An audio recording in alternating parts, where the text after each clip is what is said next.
MP আনার হত্যার অভিযোগে গ্রেফতার ৩ জন আদালতে, ভারতে আটক জিহাদের ১২ দিনের রিমান্ড মঞ্জুর। অপরাধী যত প্রভাবশালী হোক না কেন তাকে শাস্তি পেতেই হবে, হুঁশিয়ারি ওবায়দুল কাদেরের। অন্যায়কারীদের আশ্রয় দেবে না সরকার। এবং বঙ্গোপসাগরে সৃষ্ট লঘুচাপ রূপ নিয়েছে নিম্নচাপে, দেশের ৪ সমুদ্র বন্দরে ১ নম্বর দূরবর্তী সতর্ক সংকেত জারি।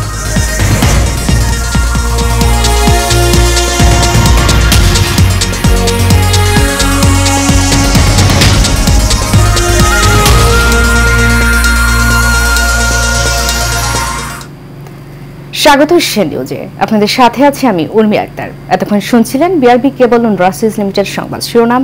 এবারে চলে যাচ্ছি পুরো খবরে। ঝিনাইদহ ৪ আসনের সংসদ সদস্য আনোয়ারুল আজিম আনার হত্যায় জড়িত থাকার অভিযোগে গ্রেফতার ৩ জনকে আদালতে নেওয়া হয়েছে। অভিযুক্তদের জিজ্ঞাসাবাদের জন্য ১০ দিনের রিমান্ড চেয়েছে ঢাকা মহানগর গোয়েন্দা পুলিশ।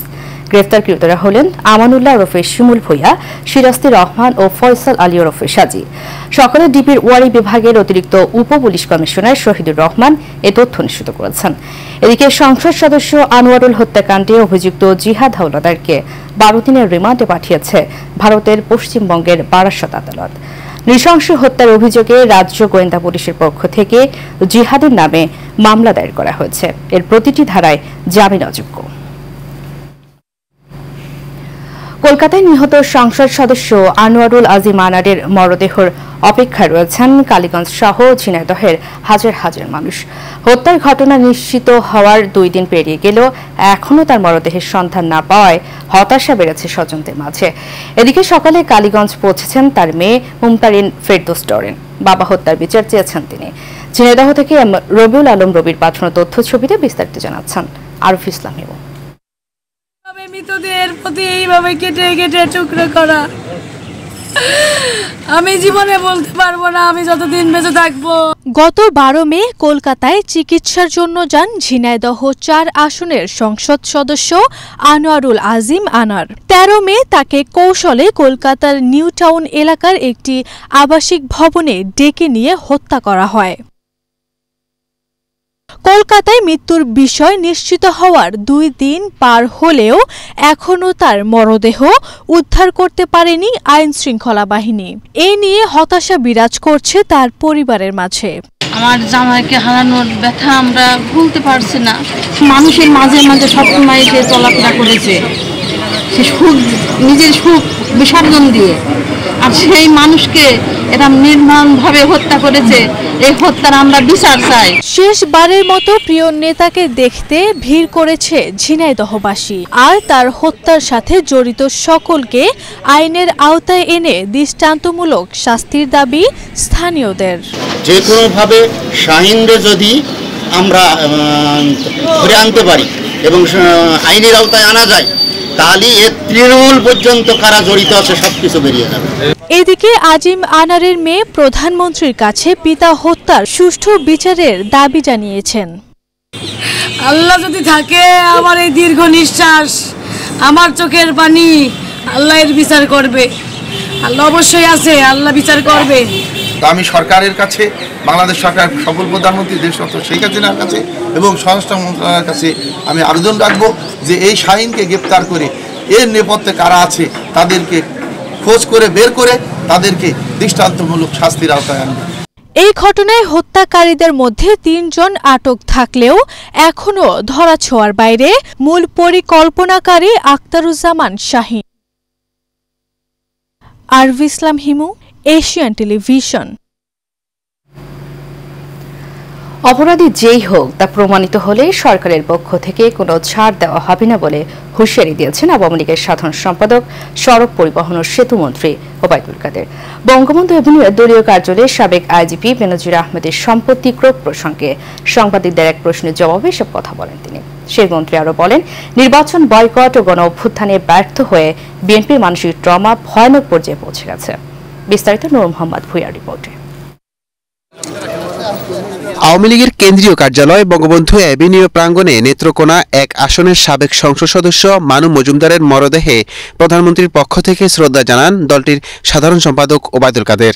পরে কেন্দ্রীয় নেতাদের সাথে নিয়ে আওয়ামী লীগের পক্ষ থেকে আবারও শ্রদ্ধা জানান তিনি।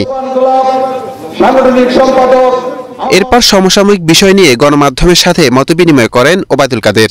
এ সময় সাবেক আইজিপি বেনজির আহমেদের সম্পত্তির ক্রোকের প্রসঙ্গের এক প্রশ্নের জবাবে তিনি বলেন, সরকার কাউকে আশ্রয় দেয় না, অপরাধী যেই হোক তাকে শাস্তি পেতে হবে। অপরাধ করে কেউ পার পাবে,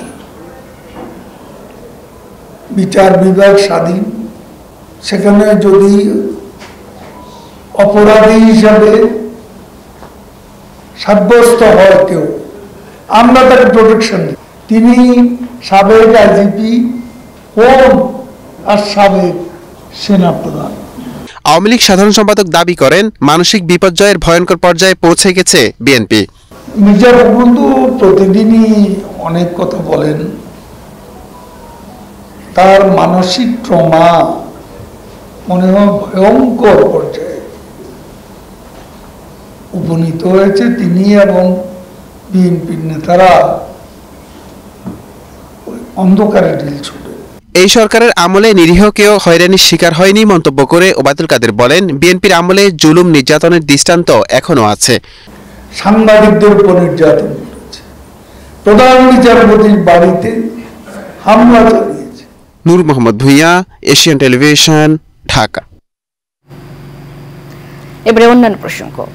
বঙ্গোপসাগর ও তৎসংলগ্ন এলাকায় সৃষ্টি হওয়া সুস্পষ্ট লঘুচাপটি ঘনীভূত হয়ে নিম্নচাপে রূপ নিয়েছে। সকালে আবহাওয়া অধিদপ্তরের ঝড় সতর্কীকরণ কেন্দ্রের উপপরিচালক শামীম হাসান বিষয়টি নিশ্চিত করেছেন।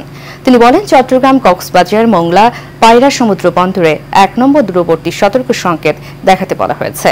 এছাড়া সাগরে মাছ ধরার নৌকাগুলোকে উপকূলের কাছাকাছি চলে আসতে বলা হয়েছে, কারণ নিম্নচাপটি ঘূর্ণিঝড়ের রূপ না নিলেও সাগর উত্তাল রয়েছে। শামীম হাসান বলেন, নিম্নচাপটি ঘূর্ণিঝড়ে পরিণত হলে বাংলাদেশের সুন্দরবন, খুলনা ও তৎসংলগ্ন কলকাতা ও পশ্চিমবঙ্গ অঞ্চল দিয়ে অতিক্রম করতে পারে। ধারণা করা হচ্ছে 26 মে ঝড়টির সৃষ্টি হতে পারে, তবে এখন এটি নিশ্চিত করে বলা যাচ্ছে না।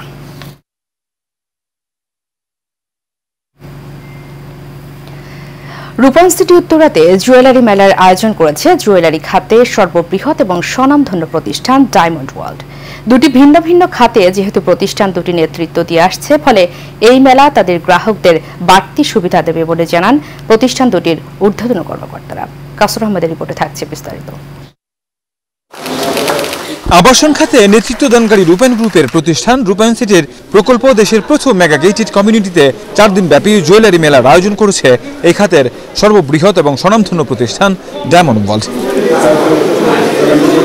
রূপায়ণ সিটি উত্তরায় 23 তারিখ থেকে শুরু হওয়া 4 দিন ব্যাপী এই জুয়েলারি মেলায় বিশেষ ছাড়ের ব্যবস্থা রয়েছে বলে জানান প্রতিষ্ঠানের কর্মকর্তারা।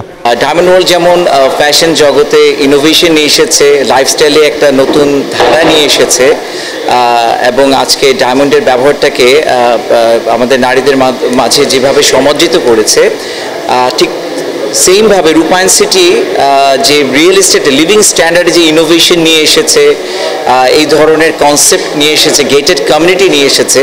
আমি মনে করি রিয়েল এস্টেট জগতে যেমন আমরা ইনোভেশন নিয়ে খুব প্রাউড ফিল করি যে নাম্বার 1, সো ফ্যাশন জগতে ডায়মন্ড ওয়ার্ল্ডও তাকে আমার মনে হয় তারাও খুব গর্ববোধ করে, এবং অ্যাজ এ বাংলাদেশি আমরাও গর্ববোধ করি যে ডায়মন্ড ওয়ার্ল্ড বাংলাদেশের ফ্যাশন জগতে একটা ট্রেডমার্ক। মূলত এই জুয়েলারি ফেস্টের উদ্দেশ্যটি হচ্ছে এই অঞ্চলের যেসব ক্রেতা আমাদের আছে, এই ক্রেতাদের আস্থা, বিশ্বাস এবং ভালোবাসার প্রতি শ্রদ্ধা রেখেই আন্তর্জাতিক মানের জুয়েলারি যাতে হচ্ছে আমরা এখানে শোকেসিং করতে পারি, আন্তর্জাতিক মানের জুয়েলারি আমরা এখানে বিক্রয় করতে পারি এবং প্রদর্শন করতে পারি।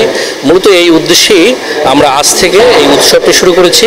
এই উৎসবটি চলবে আগামী 26 মে পর্যন্ত। দুটি প্রতিষ্ঠানের ক্রেতাদের মেলবন্ধনে এই মেলা জমে উঠবে বলে আশা প্রকাশ করেন প্রতিষ্ঠানের ঊর্ধ্বতন কর্মকর্তারা। বাংলাদেশে ফার্স্ট মেগা গেটেড কমিউনিটি হচ্ছে এটি রূপায়ণ সিটি উত্তরা। তার আবার ভিতরে আমরা যেখানে ভেন্যুটি করেছি এটা রূপায়ণ স্কাই ভিলা। স্কাই ভিলাটা আরও মোর দ্যান প্রিমিয়াম। তো যেহেতু ডায়মন্ড ওয়ার্ল্ড বাংলাদেশের একটি প্রিমিয়াম জুয়েলারি ব্র্যান্ড। আমরাও আসলে খুঁজে নিয়েছি একটি প্রিমিয়াম রিয়েল এস্টেট ব্র্যান্ডকে, যাতে আমরা দুটো ব্র্যান্ড একত্রে কো ব্র্যান্ডিং করে আমরা শোকেজিং করতে পারি। এটা সবাই জানে। সো আজকে আমার মনে হয় এটাই একটা যাত্রা শুরু হয়েছে একটা ইভেন্ট দিয়ে। ভবিষ্যতে এই ধরনের আরও এক্সিবিশন হবে এবং আমরা ডায়মন্ড ওয়ার্ল্ডকে ওয়েলকাম জানাবো। আরও ইনোভেটিভ আইডিয়াস নিয়ে এই সিটিতে স্কাইভিলা লাউঞ্জে বা অন্যান্য জায়গায় এরকম তাদের ব্র্যান্ডকে তারা এখানে প্রমোট করতে পারে। মেলায় গ্রাহকদের জন্য বিশেষ ছাড়ের সাথে গিফট ভাউচার ও আকর্ষণীয় পুরস্কার রয়েছে। কাউসার আহমেদ, এশিয়ান টেলিভিশন, ঢাকা। এ পর্যায়ে থাকছে সারা বাংলা প্রসঙ্গ।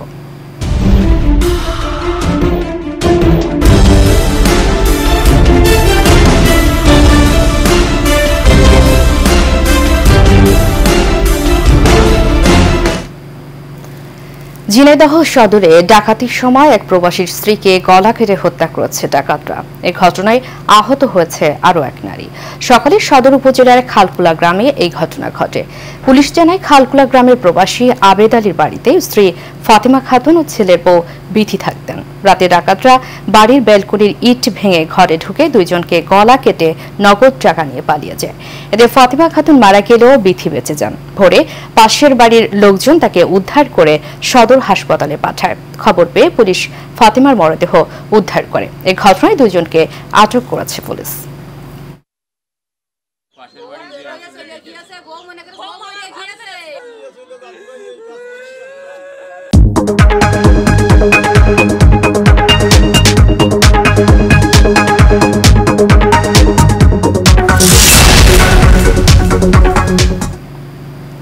এবারে বাণিজ্য সংবাদ। গ্লোবাল ট্রেইলস ট্যুরিজমের উদ্যোগে 3 দিন ব্যাপী ব্যাংকক হসপিটাল হেলথ উইক শুরু হয়েছে। সকালে রাজধানী হোটেল হলিডে ইন সিটি সেন্টারে জমকালো আয়োজনের মধ্য দিয়ে এই হেলথ উইক শুরু হয়।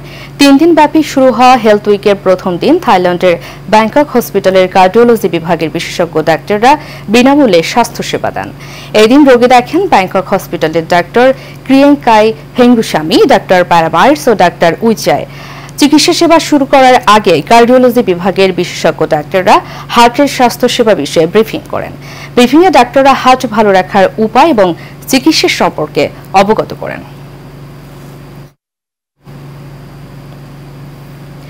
স্যানিটারি ন্যাপকিন ব্র্যান্ড সেনুরা লং এর স্পন্সর অনুষ্ঠিত হয়েছে সেনুরা লং ঢাকা উইমেন্স ম্যারাথন 2024।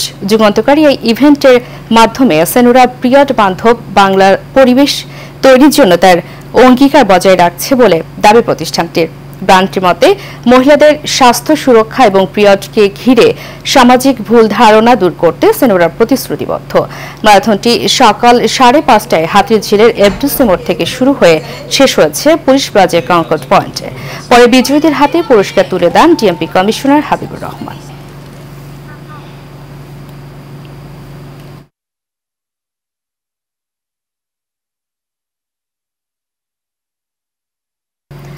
বর্তমানে ইতালিতে থাকা অনিয়মিত অভিবাসীদের মধ্যে 78% বাংলাদেশি নাগরিককে ফেরত পাঠানো হতে পারে বলে জানিয়েছে দেশটির সরকার।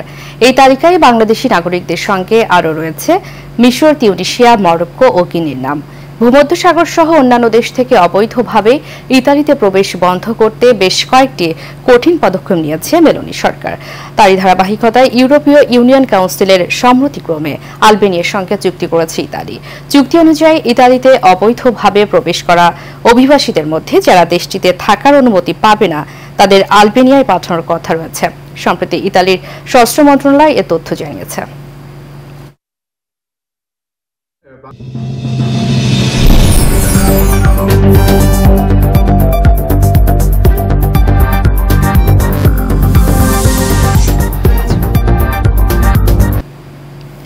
এবার এইচএমএসটির চট্টগ্রাম সংবাদ। শেরে মিল্লাত ফাউন্ডেশন বাংলাদেশের উদ্যোগে চট্টগ্রাম হামজরবাগে সেন্ট্রাল হলে শেরে মিল্লাত কনফারেন্স হয়েছে। আহলে সুন্নাত ওয়াল জামায়াত বাংলাদেশের চেয়ারম্যান শেরে মিল্লাত মুফতি ওবায়দুল হক নঈমের চতুর্থ ওফাত বার্ষিকী উপলক্ষে এর আয়োজন করা হয়। সোলাইমান আনসারী সভাপতিত্বে এতে প্রধান অতিথি ছিলেন মোহাম্মদ মহসিন, বিশেষ অতিথি ছিলেন মোহাম্মদ আনোয়ার হোসেন, বিশেষ আলোচক ছিলেন শায়েকুল হাদিস আল্লামা কাজী মঈনুদ্দিন আশরাফি সহ অনেকে।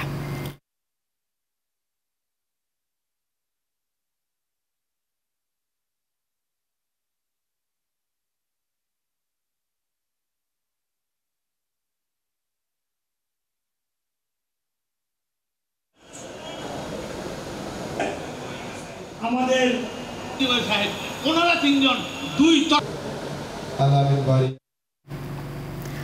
কাতারের reliant events and exhibition management এবং বাংলা ইভেন্ট ইন্টারন্যাশনালের সহযোগিতায় বাংলাদেশ দূতাবাসের ক্রাউন প্লাজায় seminar hall হিকমতে Bangladesh trade fair কাতারের উদ্বোধন উপলক্ষে এক অনুষ্ঠান হয়েছে। এতে প্রধান অতিথি হিসেবে উপস্থিত ছিলেন রাষ্ট্রদূত নজরুল ইসলাম। এ সময় তিনি বাংলাদেশ ট্রেড ফেয়ার কাতার আয়োজনের গুরুত্ব তুলে ধরার পাশাপাশি এই আয়োজনের মাধ্যমে বাংলাদেশে বিনিয়োগের সম্ভাবনা তৈরি হবে বলে জানান তিনি। বাংলাদেশের আবাসন ও পর্যটন খাতের সম্ভাবনা তুলে ধরে রিলায়েন্ট ইভেন্ট অ্যান্ড এক্সিবিশন ম্যানেজমেন্টের সিইও এম.এ. মুরাদ হোসেন বাংলাদেশে রেমিটেন্স বৃদ্ধিতে এমন আয়োজন খুবই গুরুত্বপূর্ণ বলে জানান।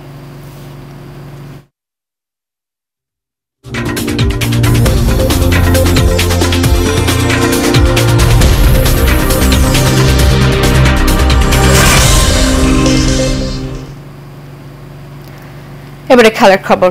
3 ম্যাচ সিরিজের দ্বিতীয় টি-20তে বাংলাদেশকে 6 রানে হারিয়ে সিরিজ জিতল স্বাগতিক যুক্তরাষ্ট্র। টস হেরে প্রথমে ব্যাট করতে নেমে 144 রান করে যুক্তরাষ্ট্র। মোনাক প্যাটেল করেন সর্বোচ্চ 42 রান।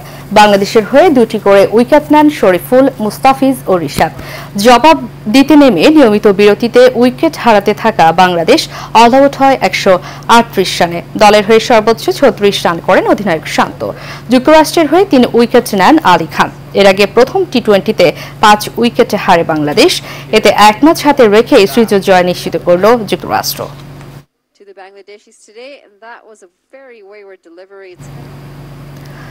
বাংলাদেশে বিশ্বমানের বাস্কেটবল টুর্নামেন্টের আয়োজনের পাশাপাশি নারীদের খেলার পরিবেশ তৈরি করে দেওয়ার জন্য সংশ্লিষ্টদের আহ্বান জানিয়েছেন নারী বাস্কেটবল খেলোয়াড়রা। জানান, চাইনিজ স্পোর্টসিং ক্লাব দেশে যে ধরনের খেলার আয়োজন করছে, অন্যরা এভাবে এগিয়ে আসলে ক্রিকেট, ফুটবলের মতো বাস্কেটবলেও বাংলাদেশের খেলোয়াড়রা সুনাম বয়ে আনবে। কাউসার আহমেদের রিপোর্টে থাকছে বিস্তারিত। অতীতের মতোই বিশ্বের বিভিন্ন দেশের 26টি দলের অংশগ্রহণে দিনব্যাপী বাস্কেটবল টুর্নামেন্টের আয়োজন করেছে Chinese sporting club. Global ball blitz the triple set challenge 2024 এর এই আয়োজনে অংশগ্রহণকারী দেশি বিদেশি খেলোয়াড়রা সন্তোষ প্রকাশ করেন ভেন্যু এবং আয়োজন নিয়ে। তখন আমরা যখন খেলতে আসতাম, কোথাও খেলার কোনো জায়গা থাকতো না, হয়তো আমাদের অনেক কষ্ট করে একটা জায়গায় যেতে হতো, ওখানে অনেক মানুষই থাকতো, অথবা অন্য স্পোর্টস খেলা হতো, হয়তো ফুটবল খেলা শুরু করতো। এখন আমি 4 বছর পর আমি বাইরে ইউনিভার্সিটি করলাম, করে এসে নাও আই সি যে অনেক ইয়াং মানুষরাও এখন অনেক খেলছে। এখন আমি সারপ্রাইজ যে আমাদের সময় এত মানুষ কই ছিল। আমরা আন্ডার 16 নিয়ে টিম অলেজে দিছি, কোয়েড খেলবো, আমরা মজা করব, আমরা আসছি, ইনশাল্লাহ আমরা জিততে পারি, দেখি কি হয়। তবে নারীদের খেলার পরিবেশ এখনও দেশে গড়ে ওঠেনি বলে জানান কিছু খেলোয়াড়। প্রথমে যখন জয়েন করলাম তখন মেয়েদের choices and everything was very conservative comparatively ছেলেদের থেকে। বাট আমি বলবো না যে it didn't improve, but improvement হইলেও it didn't reach the expectation that we want. So আমি চাই আরও বেশি ইমপ্রুভ হোক, কারণ যতটা অপরচুনিটি ছেলেরা পাইতেছে যদি আমরাও পাই, মেবি আমরা ইন্টারন্যাশনাল গেমসও খেলতে পারবো। Chinese Sports Club is giving me an opportunity to play basketball. I used to play basketball back at my home, but due to my busy schedule I was not able to play basketball. But when I came here, I tried to find a little time, but I could not find a court or a proper safe place to play basketball. But because of Chinese Sports Club and the tournaments they organize, I could play basketball very safely. এই আয়োজন বিশ্বের সব খেলোয়াড়দের সাথে বাংলাদেশিদের পরিচয় করিয়ে দিতে, একই সাথে আন্তর্জাতিক অঙ্গনে পরিচিতির লক্ষ্যেই করা হয়েছে বলে জানান ক্লাবের সিইও ইশতিয়াক নূর। দেখা যাচ্ছে যে এখানে ইন্ডিয়ান টিম, তারপরে আপনার কাশ্মীরি টিম আছে, তারপরে চাইনিজ টিম, আমেরিকান, ইউরোপিয়ান, অনেক মানুষ অংশগ্রহণ করতেছে। সো এখানে যে লোকাল টিমস আছে তারা এবং ফরেন টিম দুইটার মধ্যে যে নেটওয়ার্কিংটা ক্রিয়েট হচ্ছে, আমরা বেসিক্যালি সেটার জন্য এই টুর্নামেন্টটা হোস্ট করছি, যাতে সবাই সবার সাথে মিলেমিশে একটা ভালো ফান অ্যান্ড এন্টারটেনমেন্ট এনভায়রনমেন্ট একসাথে উপভোগ করতে পারে। একই সাথে তাদের এই ক্লাবে খেলোয়াড়দের অন্যান্য সুবিধার কথাও তুলে ধরেন এই আয়োজক। এই টুর্নামেন্টের স্পন্সর হচ্ছে অ্যাথলিট বিডি। সো আপনারা যদি চান তাহলে www.athletebd.com, এখানে গিয়ে আপনারা স্পোর্টিং গুডস অর্ডার দিতে পারেন। So I will definitely recommend you that. And besides that আপনারা যদি চান এখানে এসে বাস্কেটবল খেলতে পারবেন, আমাদের এখানে মেম্বারশিপ দেওয়া হচ্ছে, এবং ফুটবল ফিল্ডে আপনারা যে কোনো সময় এসে খেলতে পারবেন। আমাদের ফুটবল ফিল্ডটা অনেক বড়, বিশাল, 9S সাইড খেলা যায়। কাউসার আহমেদ, এশিয়ান টেলিভিশন, ঢাকা। শেষ করব এশিয়া নিউজ। তারিখে বিআরপি কেবল ইন্ডাস্ট্রিজ লিমিটেড সংবাদ শিরোনামগুলো জানাবো আরও একবার।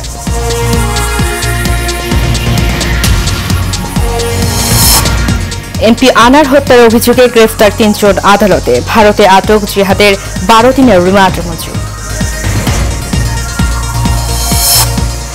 অপরাধী যত প্রভাবশালী হোক না কেন তাকে শাস্তি পেতেই হবে, হুঁশিয়ারি ওবায়দুল কাদেরের। অন্যায়কারীদের আশ্রয় দেবে না সরকার। এবং বঙ্গোপসাগরে সৃষ্ট লঘুচাপ রূপ নিয়েছে নিম্নচাপে। দেশের 4 সমুদ্র বন্দরে 1 নম্বর দূরবর্তী সতর্ক সংকেত জারি।